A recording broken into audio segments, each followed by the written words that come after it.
السلام عليكم ورحمة الله وبركاته.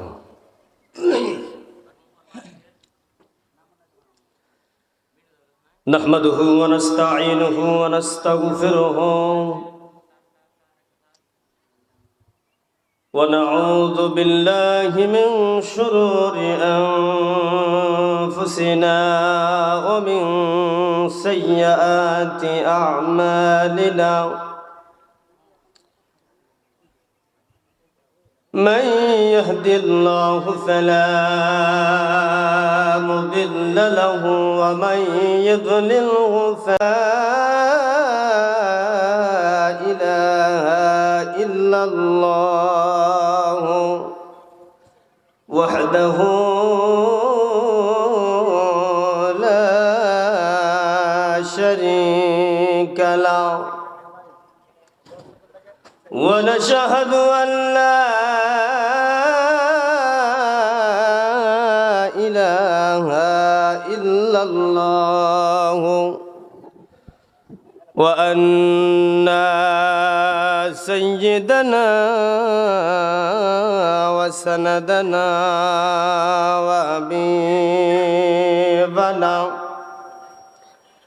وحبيب طبيبنا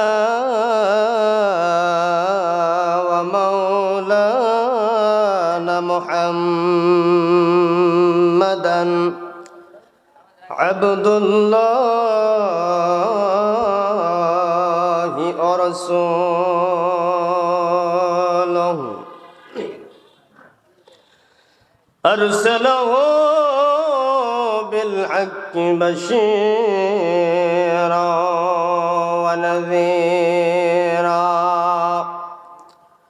وداعيا إلى الله بإذنه وسراجا وقمرا منيرا. فقد قال الله تعالى في كلامه المجيد وفي فرقانه الحميد.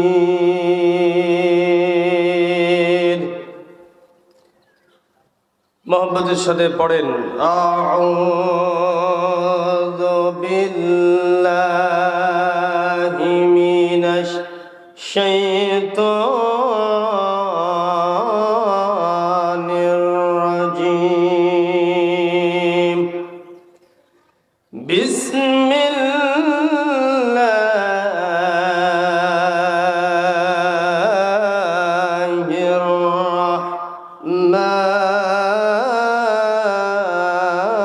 রাহমানির রাহিম।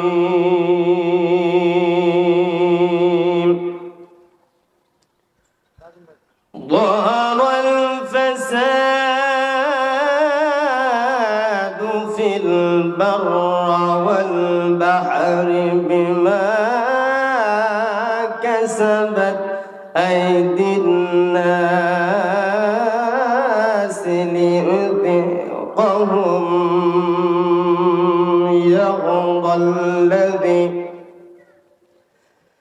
بعض الذي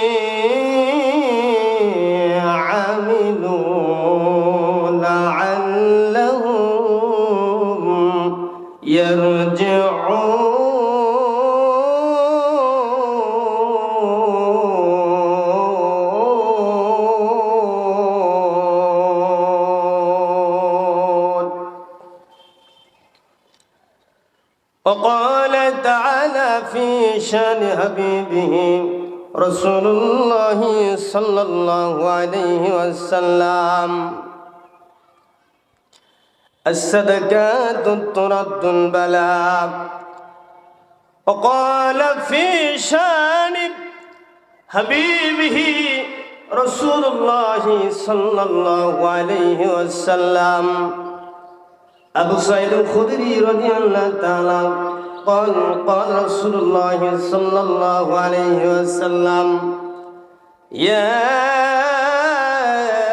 أيها الذين آمنوا صلوا عليه وسلموا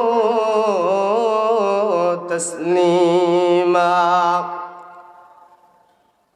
اللهم صل على محمد وعلى آل محمد كما صليت على إبراهيم وعلى آل إبراهيم إنك حميد مجيد اللهم بارك على محمد وعلى آل محمد كما باركت على إبراهيم وعلى آل إبراهيم إنك حميد مجيد কোন জমিনে মাটি আমার হবে গোরস্থান কোন জমিনের মাটি আমার হবে গোরস্থান কাদের চোখের জলে আমি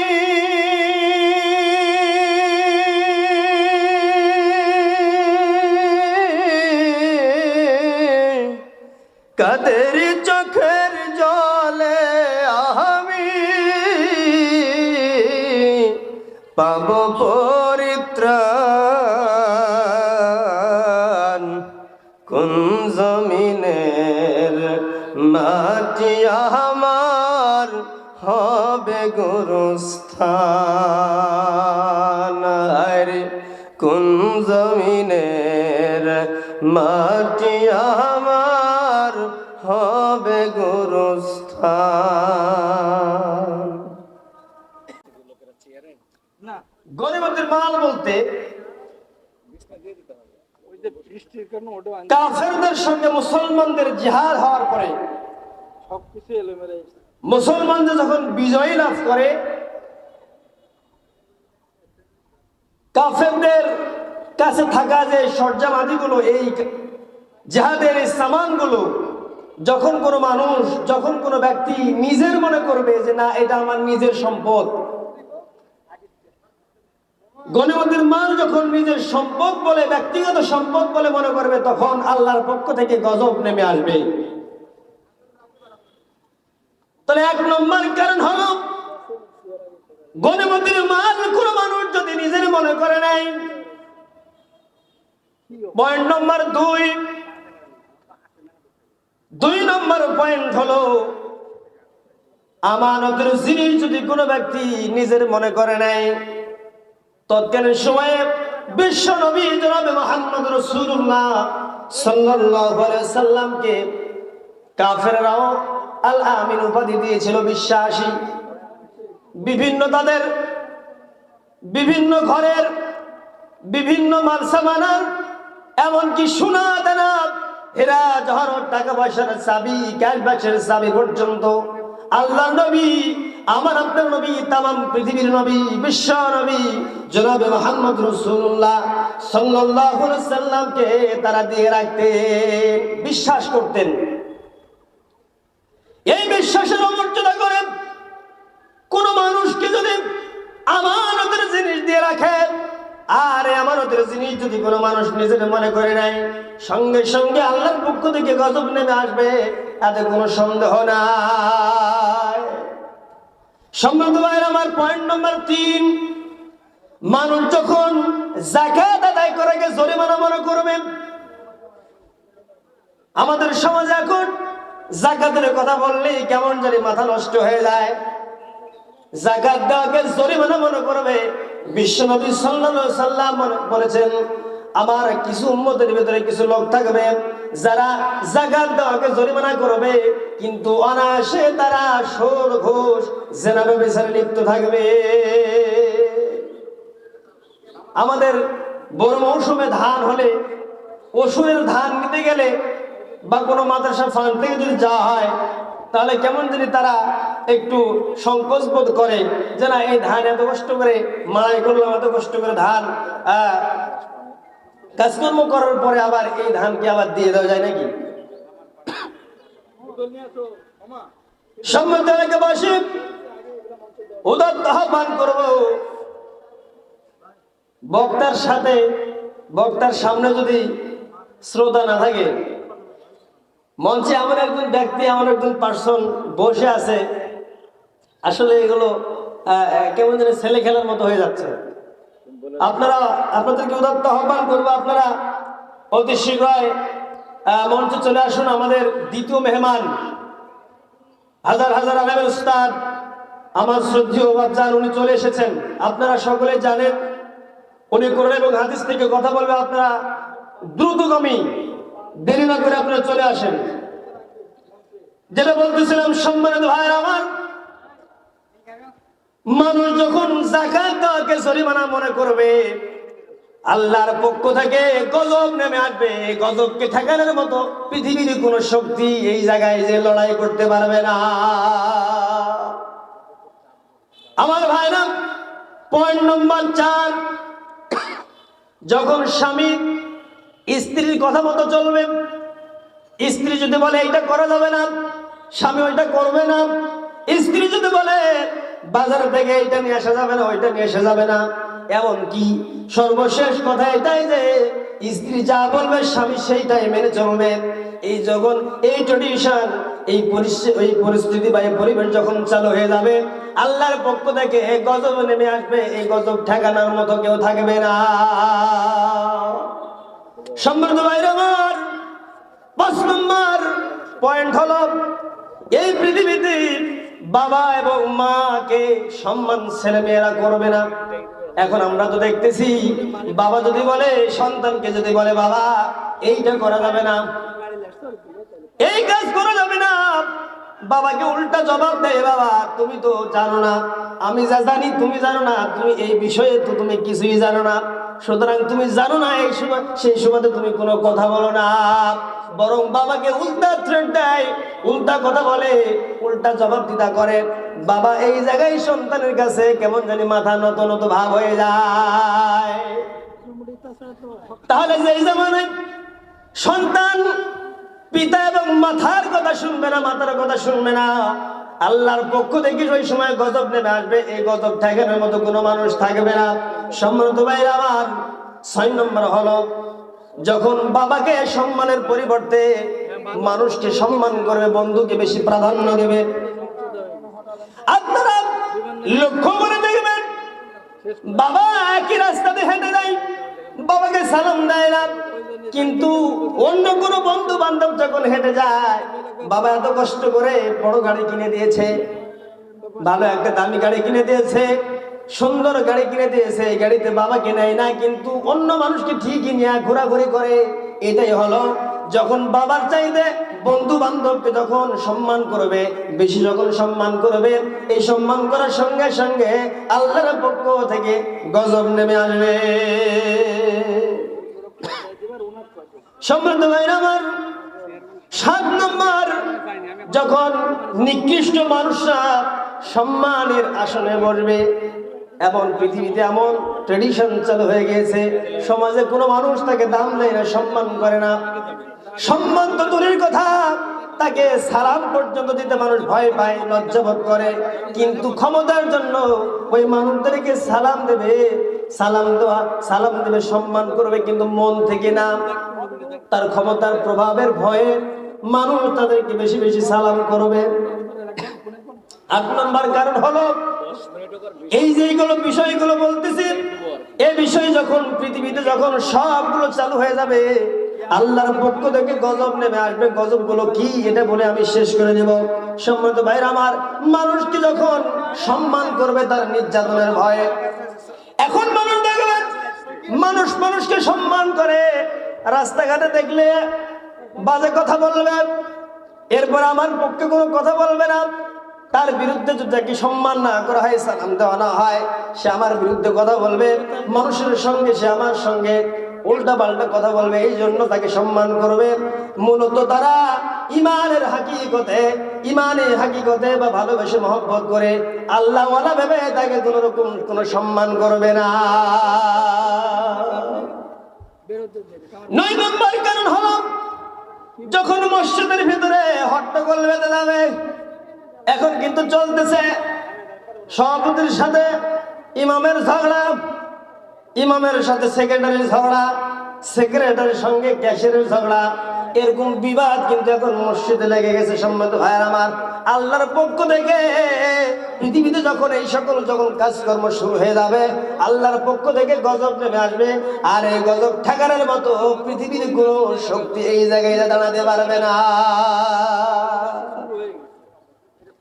10 নম্বর কারণ হলো পৃথিবীতে গজব নেমে আসবে। 10 নম্বর কারণ, পুরুষ যখন রেশমি কাপড় পরবে, রেশমি কাপড় পরবে হলো মহিলারা, আর মহিলাদের বেশ যখন পুরুষ মানুষ ধরবে, যখন রেশমি কাপড়, এই রেশমি কাপড় পরবে পুরুষরা, যখন মহিলাদের যখন বেশ ধারণ করবে, সঙ্গে সঙ্গে আল্লাহর পক্ষ থেকে গজব নেমে আসবে, এতে কোনো সন্দেহ নাই।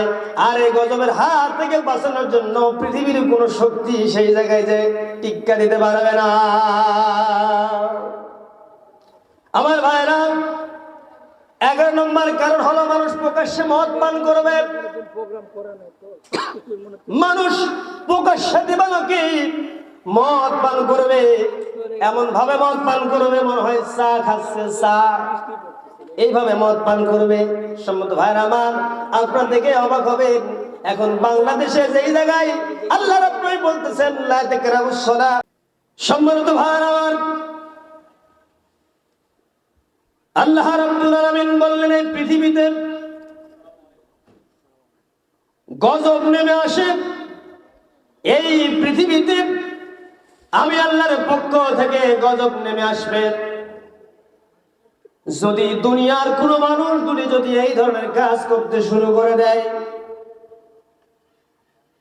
আল্লাহ রাব্বুল আলামিন বলতেছেন যাহারাল ফাসাদু ফিল বাররি ওয়াল বাহরি বিমা কাসাবাত আইদিন নাস। আসসালামু আলাইকুম। আল্লাহ রাব্বুল আলামিন বলতেছেন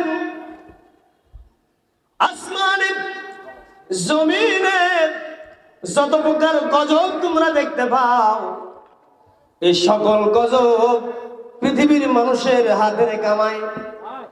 আমরা যা দুষ্টুটির জন্য আমরা যা পাপাচার করি, খারাপ কাজ করতেছি, অবৈধ কাজের জন্য আল্লাহর পক্ষ থেকে আমাদের উপরে গজব নেমে আসে।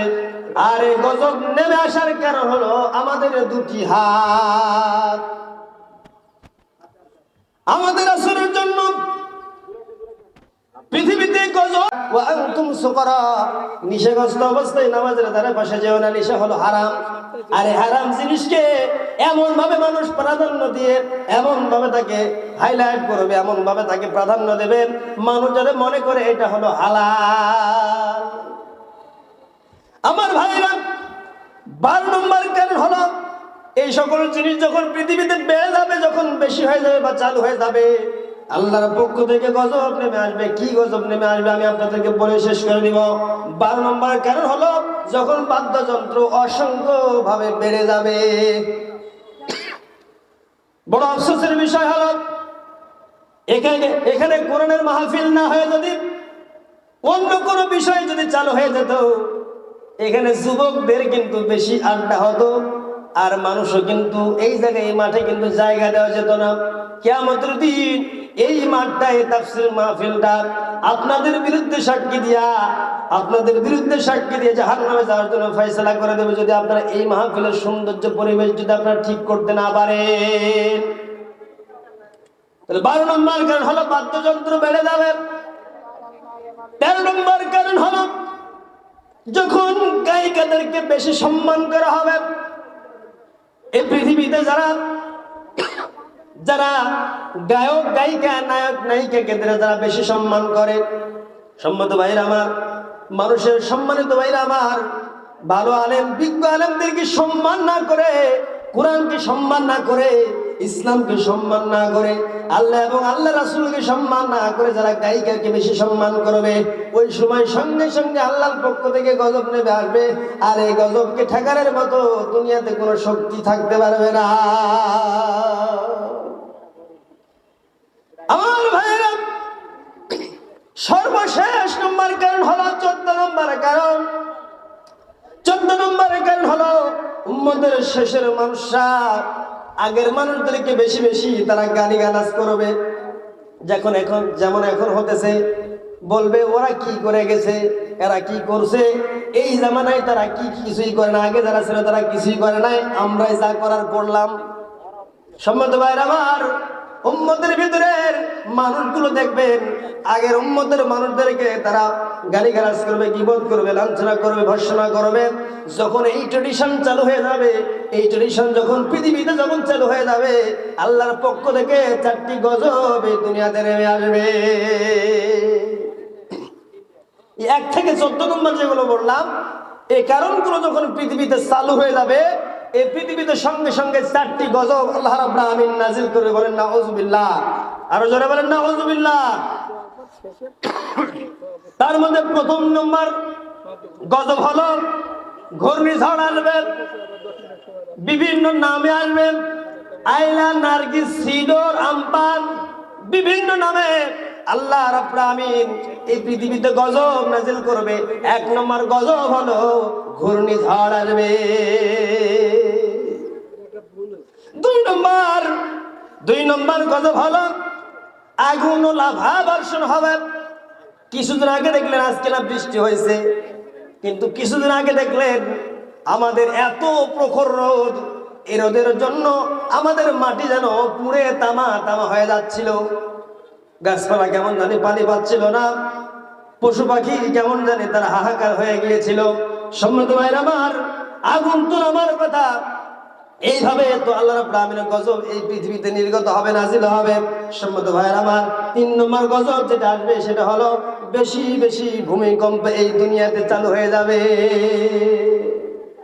আমরাও ভূমিকম্পের সম্মুখীন হই, কিন্তু ওইভাবে এখনো বিভিন্ন রাষ্ট্রে যেভাবে ভূমিকম্প হচ্ছে বা হয়, ওইভাবে আমাদের কাছে এখনো আসে নাই। তবে আসবে যদি আমরা এই 1 থেকে 14 নম্বর কাজগুলো যদি আমরা আরো বেশি চালু করে দিই, তাহলে আর সম্ভাবনা খুব কম, খুব তাড়াতাড়ি চলে আসবে।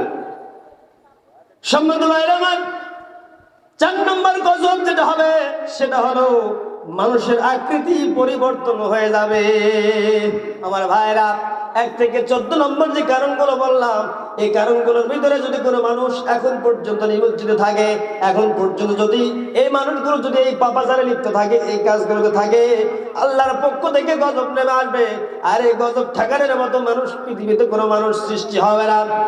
সুতরাং তাই আসুন আমার ভাইরা, আল্লাহর পক্ষ থেকে গজব নেমে আসার আগেই আমাদেরকে সংশোধন হওয়ার দরকার আছে না নাই? আমার ভাইরা, আল্লাহর পক্ষ থেকে গজব নেমে আসার আগে আল্লাহ রাব্বুল আলামিন যেন আমাদেরকে সহিহ সালামতে তার কোরআন এবং তার হাদিস বা তার রাসূলের হাদিসের অনুযায়ী এবং কোরআনের তার দেখানো পথে যেন আল্লাহ রাব্বুল আলামিন আমাদের সকলকে কবুল করে নেয়। আমিন, আল্লাহ রাব্বুল আলামিন। আল্লাহ রাব্বুল আলামিন এই 1 থেকে 14 নম্বর যে কথাগুলো বলেছি, সবগুলো কথা আমাকে সহ সকলকে মানার, আমল করার তৌফিক দান করুন। সকলে বলছি আমিন। সম্মানিত ভাইরা আমার, আমি আমার এই কথাগুলো বলে আমি আমার সংক্ষিপ্ত আলোচনা শেষ করছি। আসসালামু আলাইকুম ওয়া রাহমাতুল্লাহি তাআলা ওয়া বারাকাতুহু।